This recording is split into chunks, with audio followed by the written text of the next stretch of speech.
झारखंड सरकार वित्तीय वर्ष 2025 से 26 के बजट को लेकर तैयार है। वित्त मंत्री राधाकृष्ण किशोर की मौजूदगी में बजट पूर्व चर्चा भी की गई और इसे लेकर प्रोजेक्ट भवन में बजट पूर्व संगोष्ठी भी किया गया। आज मुख्यमंत्री की अध्यक्षता में बजट पूर्व संगोष्ठी का अंतिम रूप दिया गया। मुख्यमंत्री हेमंत सोरेन ने आगामी 2025 से 26 के बजट को अबुआ बजट का नाम दिया है। इस बजट में झारखंड के वनवासियों, सुदूर क्षेत्रों में रहने वाले गरीबों, किसानों, राज्य के हर वर्ग, जाति, धर्म के लोगों के हितों को ध्यान में रखते हुए योजनाओं को शामिल किया गया है। वित्त मंत्री राधाकृष्ण किशोर ने कहा कि कैसे राज्य का विकास हो, कैसे अर्थव्यवस्था मजबूत हो, कैसे ग्रामीणों का विकास हो सके, ऐसे तमाम तरीके के सुझाव सामने आए हैं। उन्होंने कहा कि सरकार जो पैसा खर्च कर रही है वह जनता तक कितना पहुंचता है और जनता इससे कितना लाभान्वित होती है, इसकी समीक्षा करने की आवश्यकता है।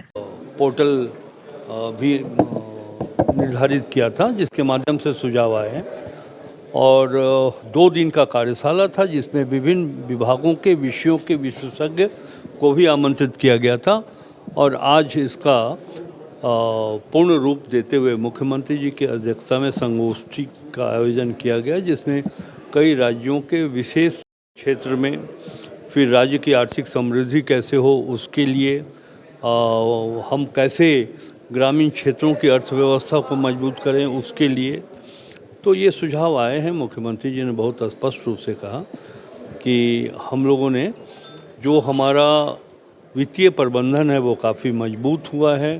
जो राजकोषीय घाटा के लिए निर्धारित सीमा है उससे झारखंड बहुत नीचे है। 3% तक हम राजकोषीय घाटा को उसको स्वीकार किया जा सकता है जबकि लगभग 1.5% ही राजकोषीय घाटा है। तो वो जो निर्धारित सीमा रेखा है उससे झारखंड बहुत ही नीचे है। इससे स्पष्ट होता है कि हमारे राज्य का वित्तीय प्रबंधन काफ़ी अनुशासित और मजबूत है। बैठक में ये बात चली, मैंने भी अपनी ओर से कहा कि जो बजट पर योजनाओं के ऊपर खर्च होता है उसका आउटकम क्या है, कितने लोग आर्थिक रूप से मजबूत हुए हैं, योजनाओं का लाभ कितने लोगों को मिला और लाभान्वित की आर्थिक स्थिति में मजबूती आई या नहीं आई, इसके लिए एक समीक्षा की आवश्यकता है। जो पैसा सरकार खर्च कर रही है उसका उपयोग कितना हुआ है, वो आम जन उससे कितना लाभान्वित हुए हैं, इसके लिए एक समीक्षा करने की आवश्यकता है। जबकि दुर्भाग्य की बात यह है कि हेमंत सोरेन जी के पूर्व की सरकार में अभी तक इस बात की व्यवस्था नहीं हुई थी कि योजना मद में जो पैसे खर्च हुए हैं उससे कितनी परिसंपत्तियां अर्जित की गई हैं।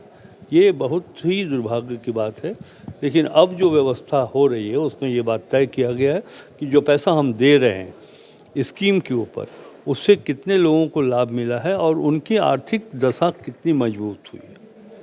सर, इस संगोष्ठी हमारे लिए प्राथमिकता है। हम लोगों ने कहा, एक बात हम लोगों ने जो कहा है, मैंने कहा है कि सिस्टम जो पॉलिटिकल सिस्टम काम करता है डेमोक्रेटिक पार्लियामेंट में वो ये है कि जनता ही हमारे लिए अधिनायक है और जनता ही भाग्य विधाता है।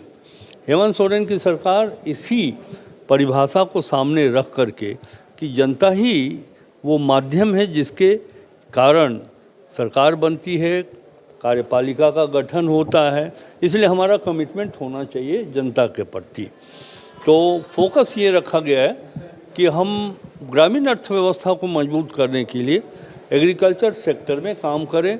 एजुकेशन, जब हम बेहतर जीवन की बात करते हैं तो बिना शिक्षा का वो संभव नहीं होता है। तो प्राइमरी, मिडिल और हायर एजुकेशन, सेकेंडरी और हायर एजुकेशन में कैसे हम बच्चों को आगे लाएं, हम कैसे उनका नामांकन दर, ग्रॉस नामांकन दर जो है वो हम कैसे उनकी उपस्थिति सुरक्षित करें, इस पर भी फोकस किया गया है।